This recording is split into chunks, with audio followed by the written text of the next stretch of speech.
سچے ہوتے ہی وہ ہیں کہ جن کی رحمان تائید فرماتا ہے، سچے ہوتے ہی وہی ہیں کہ جو اللہ کی نشانیاں ہوتے ہیں، چنانچہ ان نشانیوں کے ساتھ ہو جاؤ۔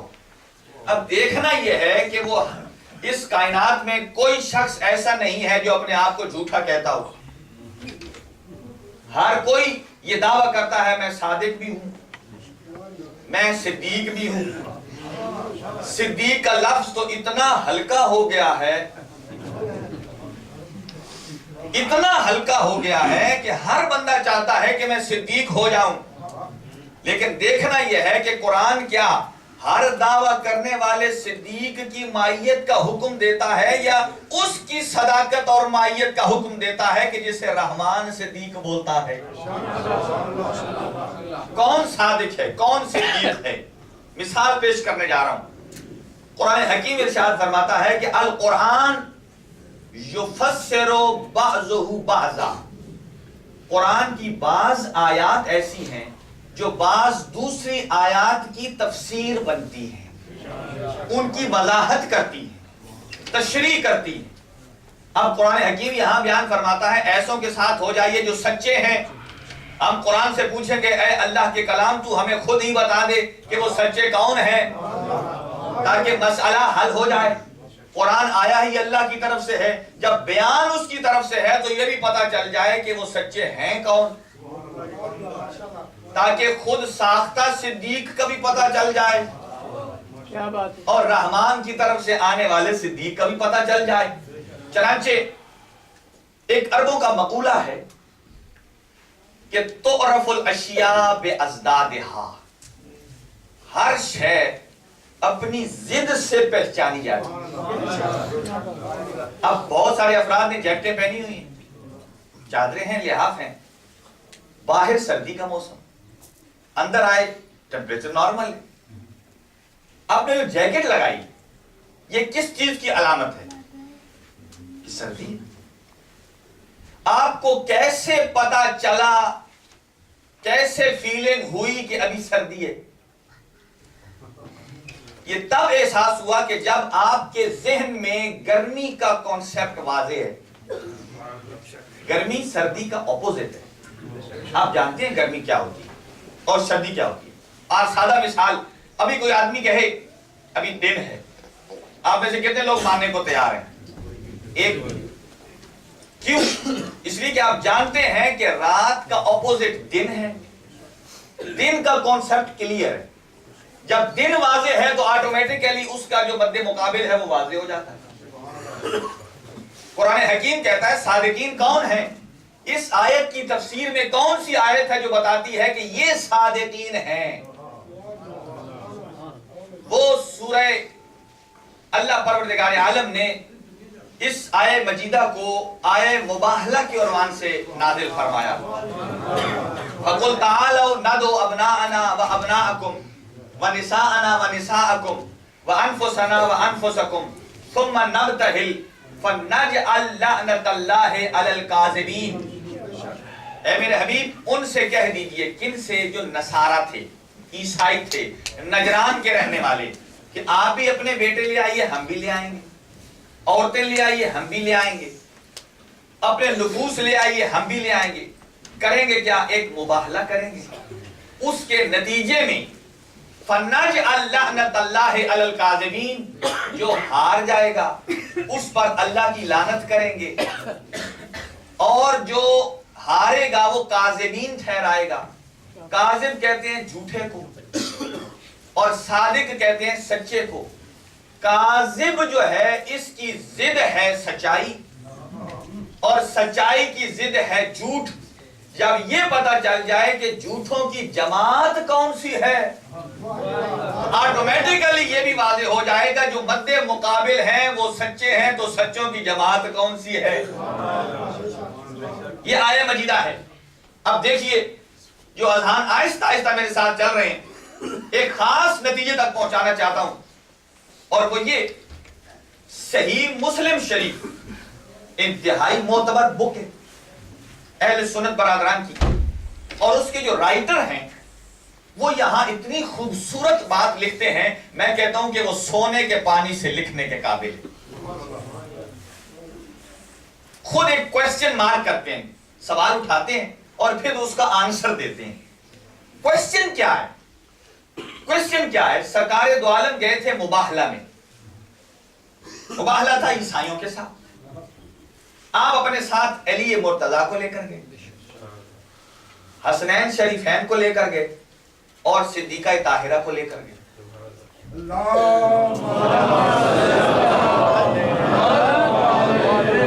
ان کا کویسچن یہ ہے، اگر سرکار تنہا جاتے تو کیا مباہلہ ہار جاتے؟ بہت قیمتی کویسچن ہے سامعین گرامی، قادر آپ کی توجہات چاہتا ہوں میں۔ اگر تنہا جاتے مناظرہ ہار جاتے، مباہلہ ہار جاتے؟ وہ فرماتے نہیں، کیوں؟ اس لیے کہ جن کے ہاتھ پہ پتھر آئے اور وہ سنگریزہ بن کر تسبیح پروردگار شروع کر دے، جن کے اشارے سے چاند دو ٹکڑے ہو جائے، جن کے اشارے سے سورج مغرب سے پھر پلٹ آئے، جن کے اشارے سے درخت جڑوں سمیت اکھڑ کر بارگاہ نبوت میں سجدہ ریز ہو جائے، وہ محمد تنہا جاتے تو ہار جاتے؟ فرماتے نہیں، لیکن پھر کہتے ہیں کہ پھر ساتھ علی مرتضیٰ کو کیوں لے کر گئے؟ بتانا چاہ رہا ہوں کہ وہ صادقین کی جماعت کون سی ہے، جن کی مائیت اور جن کی الفت کو آپ اپنے سینے میں لیے بیٹھے ہیں، اور اس الفت کی قدر کیجئے۔ پھر سوال یہ ہے، وہ فرماتے ہیں ساتھ علی مرتضیٰ کو کیوں لے کر گئے؟ کیا ذات گرامی سرکار دو عالم کی ذات کیا کوئی کم ارزش والی تھی؟ بلند و بالا ضرور تھی، کیوں لے کر گئے ساتھ؟ توجہ چاہوں گا اس جملے پہ۔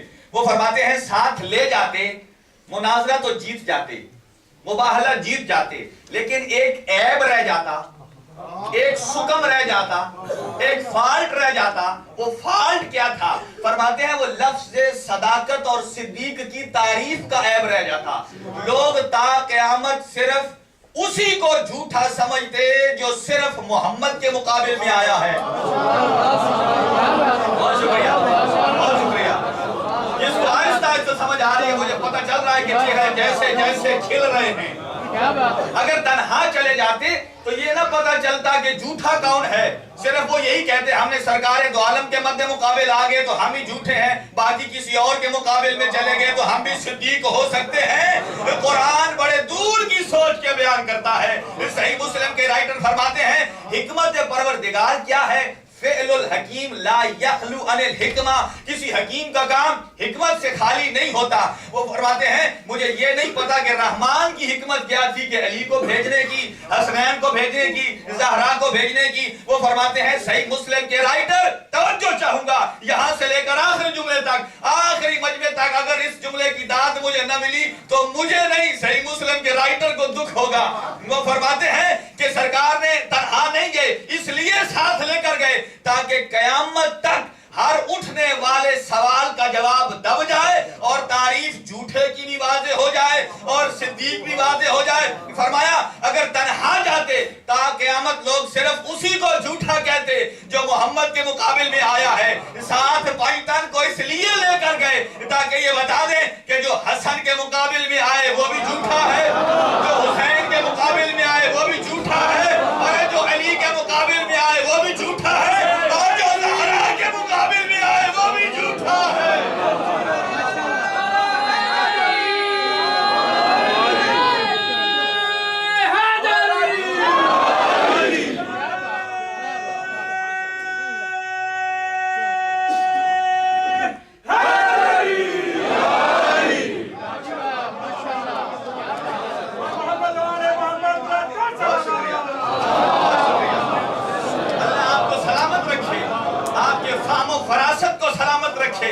صحیح مسلم کے رائٹر کتنا خوبصورت جواب ارشاد فرما رہے ہیں۔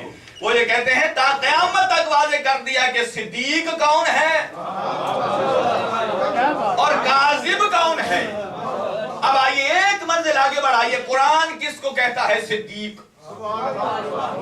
گروہ صادقین تو ذہن میں آ گیا نا۔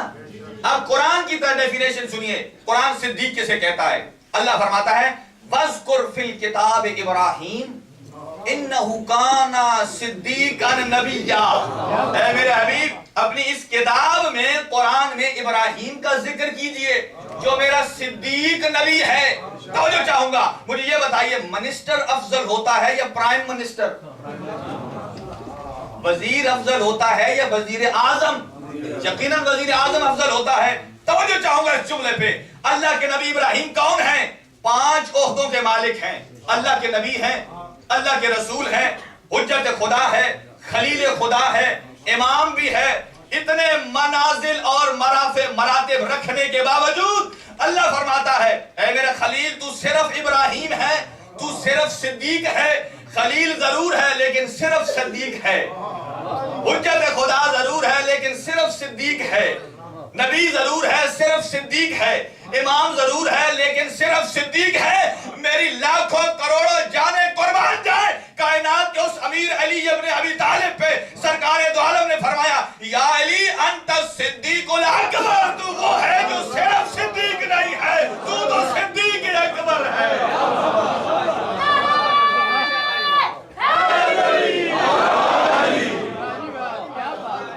صرف صدیق نہیں، حضرت ابراہیم صرف صدیق ہیں۔ سرکار دو عالم ارشاد فرماتے ہیں یا علی انت الصدیق الاکبر والفاروق الاعظم، تو صدیق اکبر بھی ہے، فاروق اعظم بھی ہے۔ فاروق کا مطلب یہ ہے حق و باطل کی تمیز کرنے والا،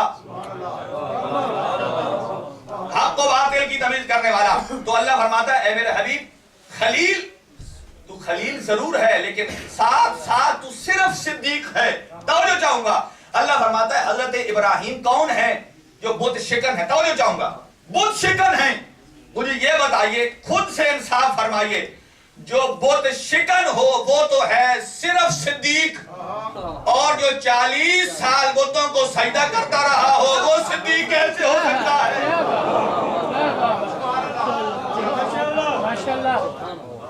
صدیق کا معیار ہے۔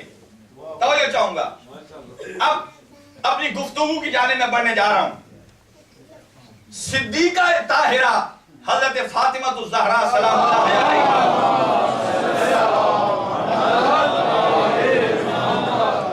اللہ پروردگار عالم نے قرآن حکیم میں ارشاد فرمایا اے میرے حبیب وَآتِ ذَا الْقُرْبَى حَقَّهُ۔ میری توجہ ہوگی آپ حضرات سے کہ اگر میں 15 منٹ گفتگو کرنے آیا تھا، آپ یوں سمجھ لیجئے اب میری وہ گفتگو شروع ہو رہی ہے۔ یہ بیچ کے 15 منٹ انتہائی قیمتی ہیں، اور ان 15 منٹوں پر آپ نہیں امیجن کر سکتے کہ میری کتنے دنوں اور گھنٹوں کی محنت ہے۔ میں چاہتا ہوں کہ جتنا خوش اسلوبی سے میں نے اس میٹر کو جمع کیا ہے اتنے ہی احسن انداز سے آپ کی سماعتوں میں اتار دوں، اور آپ سمجھیے کہ صدیقہ طاہرہ کیا ہے اور ان کا بھیجا ہوا حق کیا ہے۔ ارشاد پروردگار ہے میرا حبیب وَآتِ ذَا الْقُرْبَى حَقَّهُ، ذَا الْقُرْبَى کو حق دیجئے۔ یہاں لفظ قربہ 2 ہوتے ہیں، ایک ہے قرابہ زبر کے ساتھ، اس کا معنی ہوتا ہے پلوگیل ہے جمع، لیکن لفظ قربہ اس کا معنی ہے ایک مؤنث۔ جو عربی فصاحت و بلاغت سے آشنائی رکھتے ہیں، ایک مؤنث کہا دے دیجیے، ابھی آتا ہوں اس کی طرف۔ ارشاد پروردگار یہ آیت مجیدہ کا بھائی وَأَلَّفَ فِي قُلُوبِهِمُ الرُّعْبَ، اللہ نے ان کے دلوں میں روب ڈال دیا۔ کن کے دلوں؟ ان نجران کے عیسائیوں کے دلوں میں۔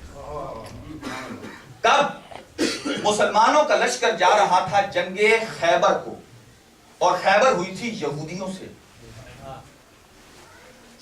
عیسائیوں نے یہ پلان بنایا تھا کہ یہ مسلمانوں کی بھول ہے، مشرکین مکہ سے لڑنا اور ہے، کفار مکہ سے لڑنا اور ہے، اور خیبر کے یہودیوں سے لڑنا، جب یہ جائیں گے یقیناً شکست کھائیں گے، اور مسلمانوں کا لشکر اسلام جب شکست خوردہ ہو کر پلٹے گا تو ہم حملہ کر دیں گے، بالکل تہس نہس کر دیں گے، نہ رہے گا مسلمان نہ رہے گا اسلام۔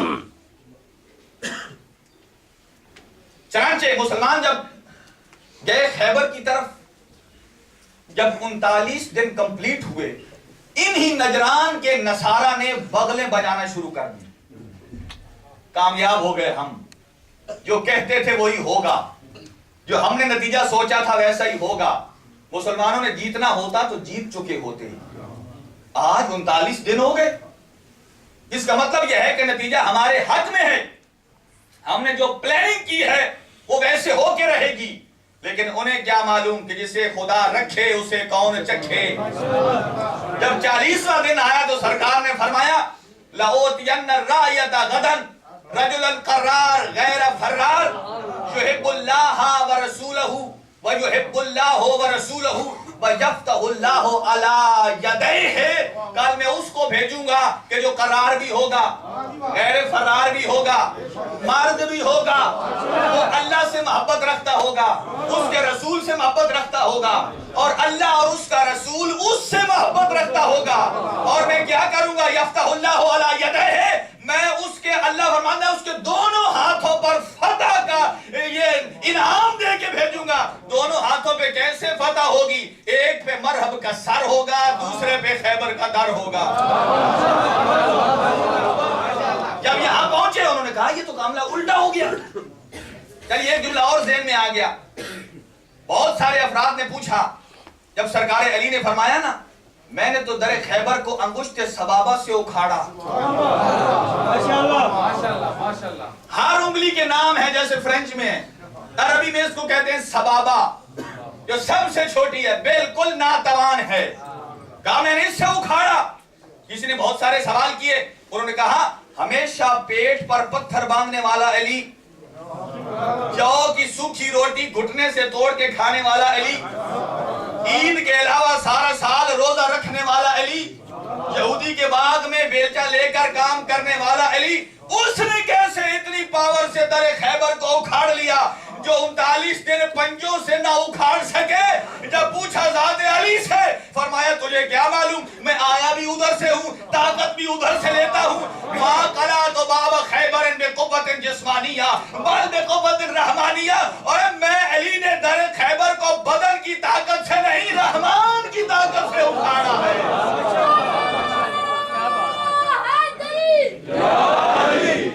چنانچہ جب عیسائیوں نے دیکھا یہ تو الٹ ہو گیا کام, اب وہ ڈر گئے. اب مقابلہ نہیں کرنا, کیوں ان میں علی ہے, ان سے مقابلہ نہیں کرنا. چنانچہ اللہ فرماتا ہے کہ اللہ نے ان کے دلوں میں روب ڈال دیا. جب روب ڈالا, سرکار دو عالم نے پیغام بھیجا نجران کو, بتاؤ جنگ کرنی ہے یا کچھ اور. سب نے کہا ہم نے جنگ نہیں کرنی. ان کا بڑا تھا یوشع بن نون, اس نے کہا تھا نہیں ہم جزیہ دیں گے, ٹیکس دیں گے. چنانچہ انہوں نے دیا. اب یہاں توجہ چاہوں گا آپ حضرات کی, دو ٹرمنالوجی ہیں, ایک ہے مال فے, ایک ہے مال غنیمت. مال غنیمت کے بارے اللہ قرآن حکیم میں سورہ انفال میں ارشاد فرماتا ہے وَاعْلَمُوا أَنَّمَا غَنِمْتُم مِّن شَيْءٍ فَأَنَّ لِلَّهِ خُمُسَهُ وَلِلرَّسُولِ وَلِذِي الْقُرْبَى وَلِلْيَتَامَى وَالْمَسَاكِينِ, کہ وہ مال جو تمہیں حاصل ہو اس جنگ سے کہ جس میں گھوڑے بھی دوڑیں, نیزے بھی چلیں, تیر بھی چلیں, وہاں سے جو مال ملے وہ ہے مال غنیمت. وہ ہوتا ہے تقسیم. ایک ہے مال فے. سورہ حشر کی 6 آیت میں اللہ ارشاد فرماتا ہے ما افاء اللہ علی رسولہ منہم فما اوجفتم. اللہ نے اپنے حبیب کو ان وادی والوں سے جو مال فے دیا ہے, تمہیں کوئی اختیار نہیں ہے کہ تم اس میں ہاتھ لگاؤ.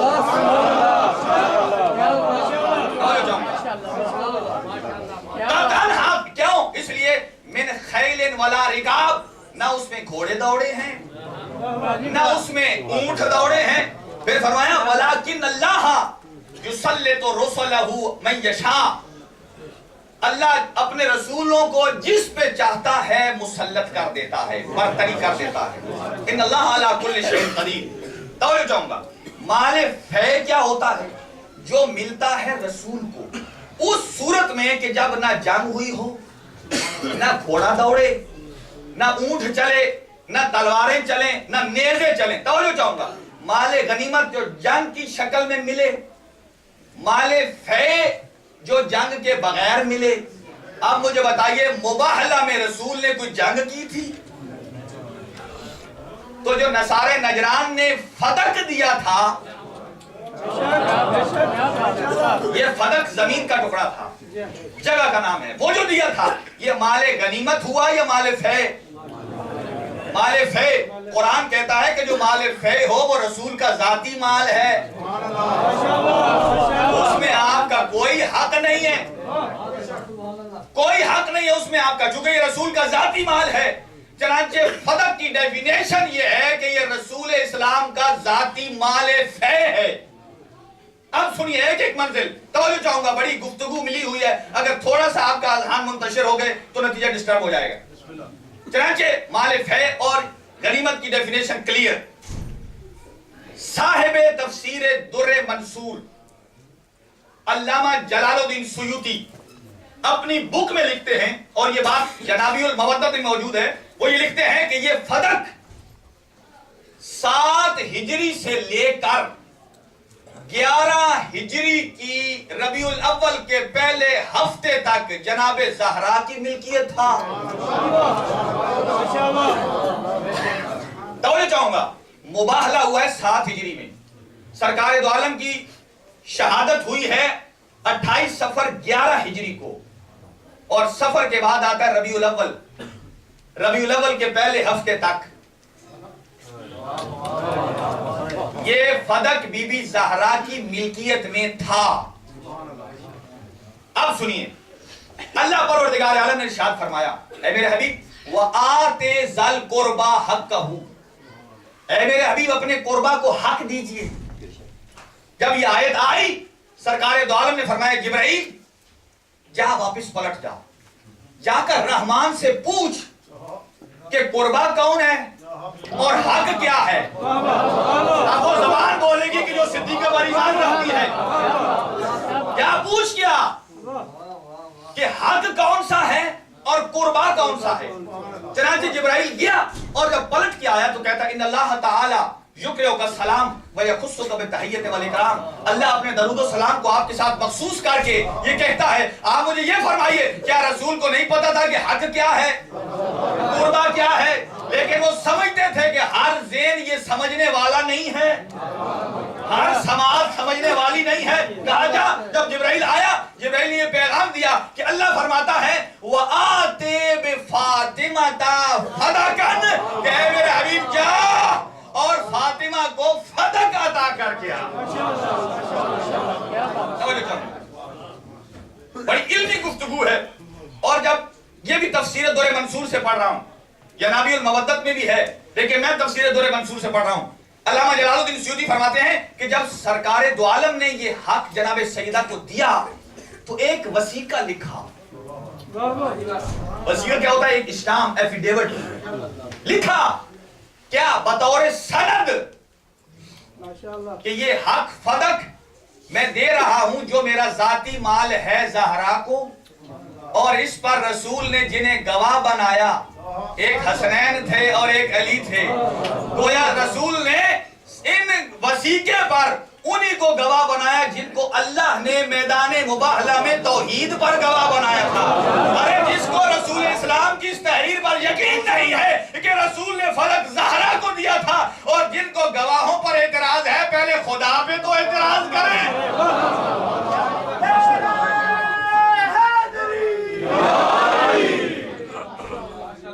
توجہ، اب 3 سوال انتہائی امپورٹنٹ ہے دوستو. پہلا کوشچن، اگر رسول کی ملکیت میں کوئی مال تھا نہیں تو قرآن نے کہا کیوں ہے کہ محمد دے دو؟ سمجھو چاہوں گا بذات کی. جب حق کے ملکیت رسول کا تھا نہیں، چونکہ یہ من گھڑت جاہلوں نے حدیث گھڑی ہے کہ جب بی بی دربار میں گئی تو کہا گیا نہیں معاشر الانبیاء لا نرث ولا نورث وما ترکنا الصدقہ، کہ یہ رسول نے فرمایا ہے کہ ہم انبیاء نہ وراثت دیتے ہیں نہ وراثت لیتے ہیں، جو کچھ چھوڑ کے جاتے ہیں وہ امت کے لیے صدقہ ہوتا ہے. چلو یہ تو پتہ چل گیا نا کہ امت پلتی ہی آل محمد کے صدقے پر ہے.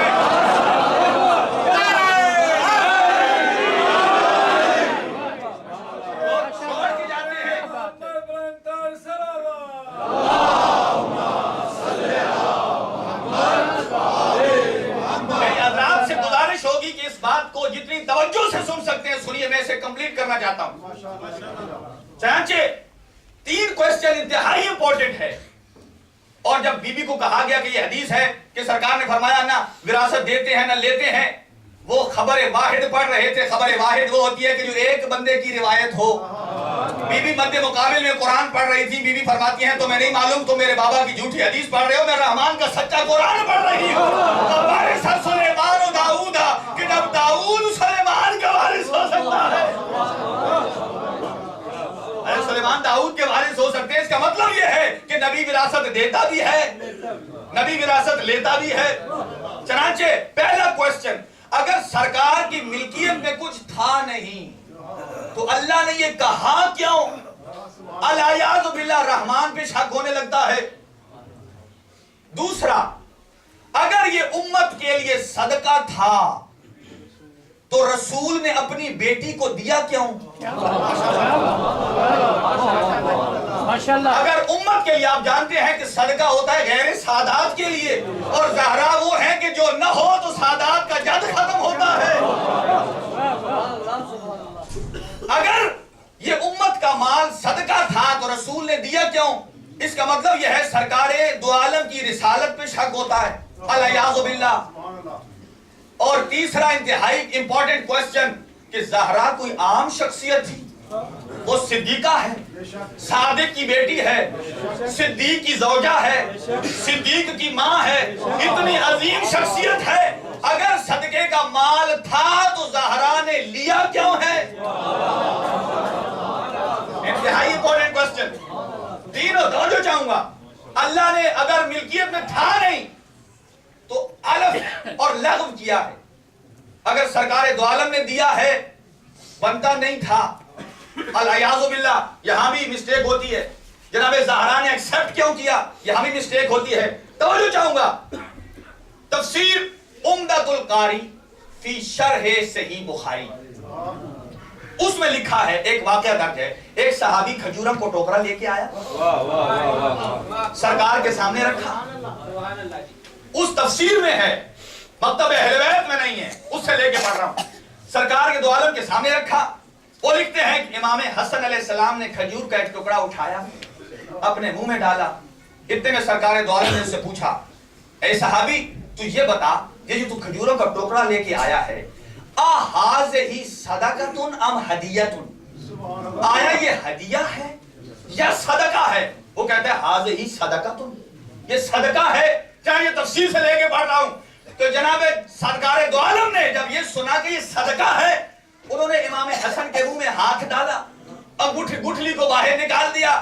توجہ چاہوں گا, یہاں میں کہوں گا وہ سرکار دو عالم کے ایمان کی وجہ سے, ان پر ایمان لانے کی وجہ سے مسلمان بننے والوں یہ تو خیال کر کے رکھو کہ وہ سرکار دو عالم جو اپنے بیٹے حسن کو صدقے کی ایک کھجور نہیں کھلانا چاہتا, اگر یہ فلک صدقہ تھا تو سارا زہرا کو دے کیوں دیا ہے؟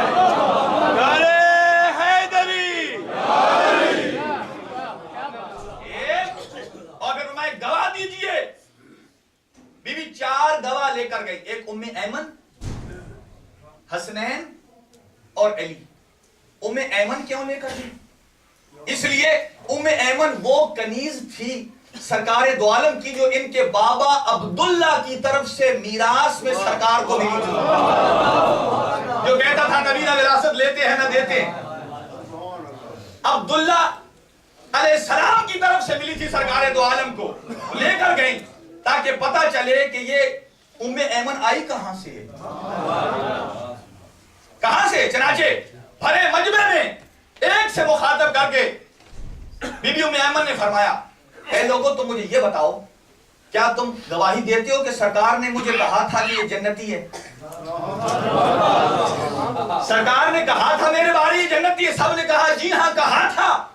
تو کہا پھر میں جھوٹ بول سکتی ہوں؟ کہا نہیں بول سکتی. کہا پھر میں گواہی دیتی ہوں کہ جب یہ آیہ مجیدہ نازل ہوئی ہے سرکار دو عالم نے اس تحریر کو لکھا ہے, اس وثیقے کو لکھا ہے, زہرا کو حق دیا ہے, علی اور حسنین کو گواہ بنایا ہے. توجہ چاہوں گا, میں کہوں گا عجیب بات ہے, کہہ کون رہا ہے جو جنتی ہے اور مانگ کون رہا ہے جو خاتون جنت ہے.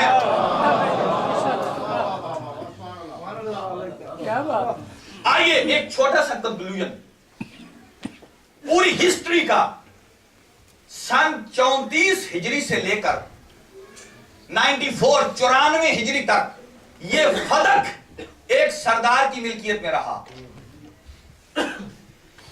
اور 96 ہجری سے لے کر آگے عبداللہ ابن عزیز نے یہی حق اولاد زہرا کو واپس کر دیا. اس کے بعد یزید ابن عبد الملک بن مروان آیا, اس نے یہ حق پھر چھین لیا. توجہ چاہوں گا. اس کے بعد عباس صفا, عباسی خلیفہ پہلا, اس نے حق واپس کر دیا سادات کو. اس کے بعد منصور دوانکی آیا, یہی حق اس نے پھر لے لیا. اس کے بعد اس کے 2 بیٹے تھے مہدی اور ہادی, ہادی نے یہ حق زہرا پھر دے دیا, مہدی نے وہ لے لیا. اور اس کے بعد ہارون الرشید کے زمانے تک, جب ہارون الرشید نے یہ اعلان کیا نا, کوئی ہے جو یہ دعویٰ کرتا ہے کہ کسی کا حق رہتا ہو میں دوں, امام موسیٰ کاظم علیہ السلام نے فرمایا ما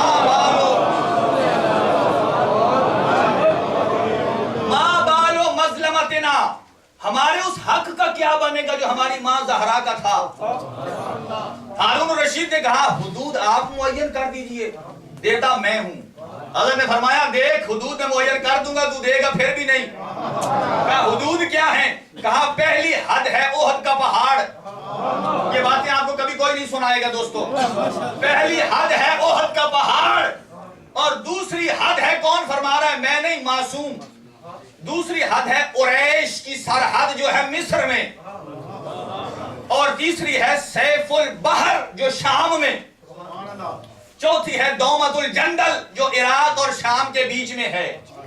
جب یہ سرحد بتائی نا تو ہارون الرشید کہتا ہے ما یبقى لنا شیء, یہ اگر آپ کو دے دیا جائے تو ہمارے لیے کچھ بچتا ہی نہیں ہے. اس کا مطلب یہ ہے کہ دنیا پل ہی زہرا کے فدق میں رہی ہے.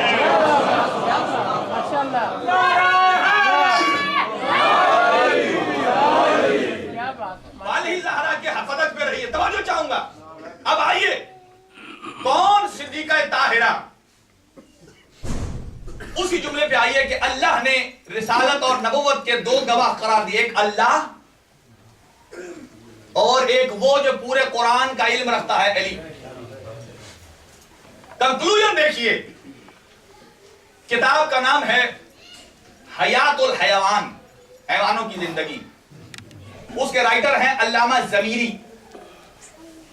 وہ لکھتے ہیں یہ واقعہ, اس پہ اینڈ کر رہا ہوں. ایک شخص ہے جس کا نام ہے اسود ابن حرس, وہ انتہائی بزنس مین ہے گھوڑوں کا. جیسے آج کل کے زمانے میں اگر کوئی بزنس کرتا ہو گاڑیوں کے لین دین کا, بزنس مین تھا. اچھا اعلیٰ نسل کا گھوڑا بغداد سے لیا, گیا مدینہ سیل کرنے کے لیے, اور جیسے ہی مدینہ میں داخل ہوتا ہے سرکار دو عالم کی نظر پڑتی ہے. جیسی نظر پڑی کہا اے اسود گھوڑا بیچنا چاہتا ہے؟ جیسا کوئی آدمی بیچنے والا گاڑی لے کے پھر رہا ہو, کوئی مل جائے گاڑی بیچنی ہے وہ تو شکر کرے گا. گھوڑا بیچنا ہے؟ کہا جی ہاں بیچنا ہے, اسی لیے آیا ہوں. فرمایا مجھے چاہیے, بتا اس کی قیمت کیا ہے. چنانچہ میں انتہائی اختصار سے جو قیمت طے ہوئی وہ 200 دینار تھی. سرکار نے فرمایا قیمت طے ہو گئی, ماشاءاللہ معاملہ ہو گیا. اب اونٹ, اب یہ گھوڑا میرا, پیسے تیرے, لیکن مجھے اتنی مہلت دے کہ یک مشت تو میرے پاس پیسے نہیں, میں جاؤں پیسے لے کے آؤں, تیری امانت تیرے حوالے, میری امانت میرے حوالے. چنانچہ سرکار دو عالم لینے گئے, اور جب واپس ابھی پلٹے نہیں تھے کہ یہی اسود گھوڑا لے کے پھر رہا تھا, چند اصحاب وہاں سے گزرے. انہوں نے کہا اس وقت گھوڑا بیچنا ہے؟ کہا جی ہاں بیچنا ہے. کہا اس کی ڈیل ڈول بڑی اچھی ہے. وہ سارے جانتے ہیں جیسے گاڑی کے بارے میں لو مائلیج ہے, شکل و صورت اچھی ہے, باڈی اچھی ہے, انجن اچھا ہے. اس نے کہا ڈیل ڈول بہت اچھی ہے. کہا دینا ہے؟ ہاں دینا ہے, اسی لیے آیا ہوں. کہا کیا قیمت؟ اس نے یہ نہیں بتایا کہ پہلے سودا ہو چکا تھا. کہا آپ رسول کے سچے صحابی ہو, جو قیمت لگاؤ مجھے منظور ہے. چنانچہ انہوں نے جو قیمت لگائی وہ اس کے 2 برابر تھی جو سرکار دو عالم نے لگائی تھی. اس نے گھوڑا دے دیا, پیسے لے لیے. جن کی توجہات میری طرف نہیں ہے, میرا سلام ہے ان کی توجہات کو. اتنا مجھے یقین ہے کہ آپ کی خاموشی اس بات پہ دلالت کر رہی ہے, آپ انتہائی انہماک سے سن رہے ہیں. اور میں نتیجہ آپ کی خدمت میں دینے جا رہا ہوں کہ کون ہے نبوت اور رسالت کا گواہ؟ ایک اللہ ہے اور ایک علی ہے. ظلم کیا ہے تاریخ کے ساتھ؟ ظلم یہ ہے کہ جب وہ گھوڑا دے دیا, اس نے پیسے لے لیے. سرکار دو عالم جب پیسے کی تھیلی لے کے آئے, کہا یہ لے اپنی امانت, اپنی امانت, میری امانت مجھے دے. اب اس کا کوشچن یہ تھا کون سی امانت؟ کہا وہ جو میں نے گھوڑا لیا تھا. کہا کوئی گواہ ہے؟ جو آہستہ آہستہ پہنچ رہے ہیں, جنہوں نے گواہیاں رد کی تھی, توجہات ذہنوں میں ہو, کوئی گواہ ہے؟ سرکار نے فرمایا جب معاملہ ہو رہا تھا تو یا تو تھا یا میں, کوئی نہیں تھا. کہا پھر کیسی امانت؟ لیکن تھا مسلمان. کیسی امانت؟ کہا نہیں تہیہ ہوا تھا جب بحث و تکرار ہو رہا تھا. اتنے میں ایک صحابی وہاں سے گزر رہا تھا, ایک صحابی گزر رہا تھا وہاں سے, اور اس نے کہا میں گواہی دیتا ہوں کہ سرکار نے گھوڑا لیا ہے, تو نے گھوڑا دیا ہے. سرکار نے گھوڑا لیا, تو نے دیا ہے. وہ حیران ہو گیا, یا رسول اللہ جب معاملہ ہو رہا تھا تو یہ تو تھا نہیں, صرف آپ اور میں تھے, یہ کہاں سے آ گیا, یہ گواہی کیسے دے رہا ہے؟ چنانچہ سرکار نے اس سے پوچھا, اس نے کہا اسود نے, سرکار اس سے پوچھئے جب تھا نہیں تو گواہی تو ہوتی ہے عینی شاہد کی, جب تھا نہیں تو گواہی کس چیز کی دے رہا ہے؟ چنانچہ سرکار نے پوچھا. اب جو جواب دیا صحابی نے, جواب یہ دیا سرکار ضروری نہیں کہ میں ہر چیز کو دیکھوں تو گواہی دوں. سرکار آپ نے فرمایا میں اللہ کا رسول ہوں, میں نے آپ کو رسول بنتے دیکھا نہیں ہے, میں نے گواہی دیا آپ اللہ کے رسول ہیں. یا رسول اللہ آپ نے فرمایا یہ قرآن اللہ کا کلام ہے اور میرے دل پہ نازل ہوا ہے. یا رسول اللہ میں نے آپ کے دل پر اترتا دیکھا نہیں ہے. آپ نے فرمایا میں نے مان لیا. آپ نے کہا میں اللہ کا نبی ہوں, میں نے نبی بنتے دیکھا نہیں, میں نے مان لیا ہے. یا رسول اللہ میں نے جنت کو دیکھا نہیں. آپ نے فرمایا میں نے مان لیا. میں نے جہنم کو دیکھا نہیں. آپ نے فرمایا میں نے مان لیا. میں نے سلسبیل کو دیکھا نہیں. آپ نے فرمایا اور میں نے مان لیا. میں نے حوروں کو دیکھا نہیں. آپ نے فرمایا میں نے مان لیا. میں نے حوض کوثر کو دیکھا نہیں. آپ نے فرمایا میں نے مان لیا. کہا اتنی گواہیاں کیسے دیتے ہو؟ کہا جس کا استاد علی ولی اللہ ہو وہ ایسی ہی گواہیاں دیتا ہے. جب ساری گواہیاں بغیر دیکھے دے سکتا ہوں تو یہاں بھی گواہی دیتا ہوں.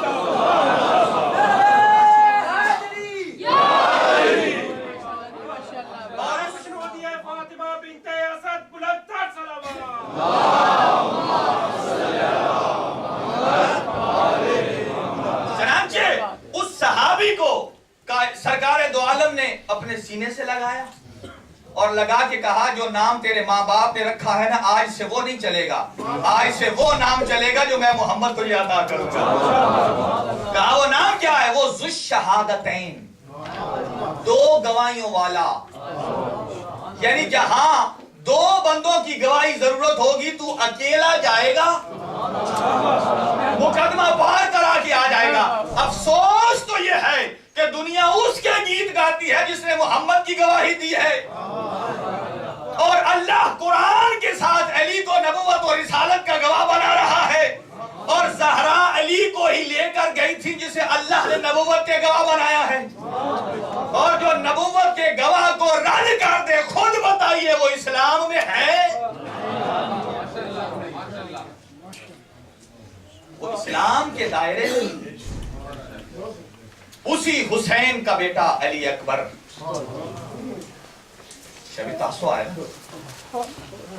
مجھے پتا ہے کہ آپ لمبے لمبے سفر کر کے آئے ہیں, بہت سارے عزادار, لیکن کبھی یہ نہ سوچئے گا, بہت سارے لوگ ہوتے ہیں نا, وہ کہتے ہیں کہ آج ہم بہت تھک گئے کام سے آ کے, آج شاید مجلس میں نہ جا سکیں.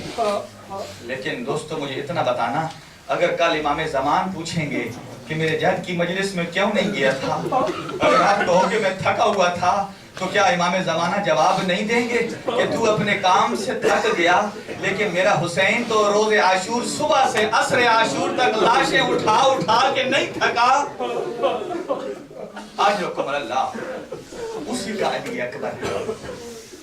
علی اکبر جب اللہ نے دیا نا امام حسین کو, تو جو آتا پتہ چلتا کہ ہم شکل پیغمبر آ گیا, اور حسین جو آتا نا اسے انعام و اکرام دیتے. جب سورج نے اپنا منہ چھپا لیا, تاریکی شب میں ایک بی بی آئی جو چند بیویوں کے جھرمٹ میں تھی, اور آ کے کہتی ہے اے حسین تو سب کو انعام و اکرام دے رہا ہے, میں بھی عقیلہ بنی ہاشم کچھ انعام لینے آئی ہوں. کہا بول بہن کیا چاہیے؟ کہا آج کے بعد اکبر بیٹا تیرا ہوگا اور تربیت میں زینب کبرا کروں گی. آج رکم اللہ عزادارہ نے مظلوم کربلا 6 مہینے حضرت حاجرہ نے جب اپنے بیٹے کی گردن پہ چھری کا نشان دیکھا, 6 مہینے بیمار رہی اور پھر مر گئی. اور جب یہ سنا نا, جب کپڑے اتار رہے تھے غسل کرنے کے لیے, دیکھا نشان, کہا بیٹا یہ نشان کیسا ہے؟ کہا وہ میرے بابا نے چھری چلائی تھی. کہا اللہ نے حکم دیا تھا پیاری چیز کو ذبح کر دو. کہا وہ جو کل تیرا بابا چھری تیز کر رہا تھا تیرے لیے تھی؟ آج رکم اللہ تیرے لیے تھی؟ کہا ہاں اماں. کہا جب وہ یہاں رکھی نا, تو جب یہاں رکھنے کا نام آیا وہاں تک تو سنتی رہی حاجرہ, اس کے بعد منہ پہ ہاتھ رکھ لیا, کہا آگے میں بات نہیں سن سکتی, اور بے ہوش ہو گئی. ایک بازو سے حضرت ابراہیم نے پکڑا, ایک سے اسماعیل نے پکڑا, بستر پہ لیٹا دیا. 6 مہینے بیمار رہی. کہتے تھے اسماعیل ماں میں ابھی زندہ ہوں, اٹھ جا گھر میں چلا کر. کہا تو کہتا میں زندہ ہوں, میں سوچتی ہوں اگر چھری چل جاتی. آئیو کربلا کی حاجرہ, آئیو کربلا کا نینوا کا خلیل, کیا تیرے حوصلے کو سلام, تیرے حوصلے کو سلام. حضرت علی اکبر نہ جانے جب کہا نا اے بھیا عباس, اکبر جوان ہو گیا, اس طرح جنگ کے اسلوب سکھا دو کہ تیر کیسے چلانا, نیزہ کیسے چلانا. جب سکھا چکے نا تو ایک دفعہ مصنوعی جنگ کرنے لگی. حضرت عباس نے کہا میں نیزہ تیری طرف بڑھاتا ہوں, اکبر تو اسے روک کے مجھے بتا کہ کس حد تک جنگی اسلوب سیکھ چکا ہے. اور پردے میں بیویاں دیکھ رہی تھی. جیسے ہی غازی عباس نے آگے مصنوعی جنگ میں نیزہ بڑھایا نا, اور ادھر سے بی بی زینب نے فرمایا مرزا جان عباس سے کہہ جا رک جا, اور میں مصنوعی جنگ میں بھی اکبر کی طرف بڑھتا ہوا سینہ بڑھتا ہوا نیزہ برداشت نہیں کر سکتی. میں کہوں گا بی بی تب کیا کیا ہوگا, کیا شان علی اکبر ہے. جب یہ شام میں پہنچے نا, سارے سر جو سنا پہ تھے, اور ایک عیسائی عورت ہے نا, وہ ہر سر کو غور غور سے دیکھتی تھی. میں کہتا ہوں نہ جانے اکبر کے بعد حسین کیسے زندہ رہا. ہر ایک کو دیکھتی تھی, قاسم کے سر کو دیکھا, اور محمد کے سر کو دیکھا. جب علی اکبر کے سر پہ آئی نا, تو سر پہ ماتم کر کے کہتی ہے یہ جو چودنی کے چاند کی طرح چہرہ چمک رہا ہے, جب اس کو قتل کر دیا تھا تو اس کے باپ کو تو مارنے کی ضرورت ہی نہیں تھی, وہ خود بخود مر جاتا. آج رکم اللہ نہ جانے کیسے حسین زندہ رہے اکبر کے بعد. اور کہا جا کے اے میرے مولا مجھے اجازت جنگ دیجئے, اور کہا اکبر تجھ سے مجھے 2 سہارے ملتے ہیں. تیرا نام علی ہے, مجھے بابا کا سہارا ملتا ہے.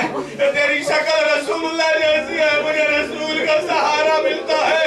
اور میں تجھے کیسے دوں اجازت؟ کہا جا پہلے اپنی پالنے والی ماں سے اجازت لے. آپ جانتے ہو جن عورتوں کے بچے جوان ہیں وہ دیکھتے ہیں کہ اپنے بیٹے پر کبھی آنچ نہیں آنے دیتی. اور یہ اکبر وہ ہے جب خیام میں اجازت کے لیے گئے نا, جب کہا نے مجھے اجازت چاہیے، اب سنو گے کیا ہوا؟ بیویوں نے ایک حلقہ بنا لیا، بیچ میں علی اکبر کھڑے ہو گئے، سر پہ ماتم کر رہی تھی، اور جو نوحہ پڑھ رہی تھی وہ یہ تھا کہ اے اکبر ارحم علی غربتنا، اکبر ہماری غربت میں رحم کر، ہم وطن میں نہیں ہیں، ہم پردیس میں، اجرکم اللہ، ہم وطن میں نہیں ہیں، پردیس میں ہیں۔ اس کے بعد جب کہا نا تیار ہو گئے، حسین نکلنے لگے، اور جب بھی نکلنے لگتے ہر بیوی پکڑ لیتی اکبر کو، اور جب خیام سے نکلنے لگے نا، کیا دیکھا؟ بیمار کربلا ہے جو عصا کا سہارا لے کے اٹھ رہا ہے، ایک جملہ کہا میرے مولا سجاد نے، کہا میرا بھائی اکبر مجھے بیمار سمجھ کے چھوڑ کے جا رہا ہے۔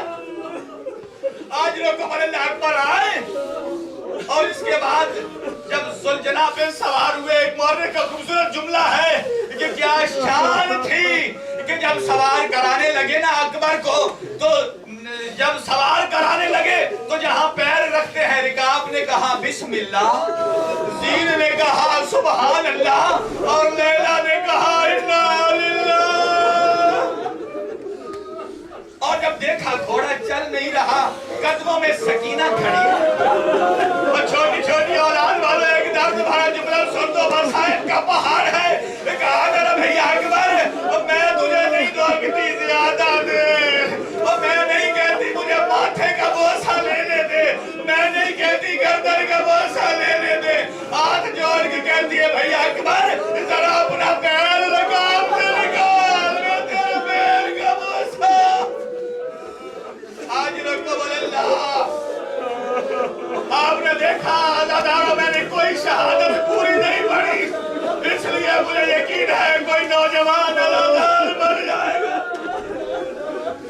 لیکن جب تیار ہو گئے، حسین نے رسول کا امامہ رکھا اور روانہ کرنے سے پہلے دعا مانگی، اور دعا کیا مانگی؟ کہا اللہم اشہد علی ہؤلاء القوم قد برز الیہ غلام اشبہ الناس خلقا و خلقا و منطقا برسول اللہ۔ اے اللہ تو گواہ رہنا، میں اسے بھیج رہا ہوں میدان میں جو رسول کی شکل رکھتا ہے۔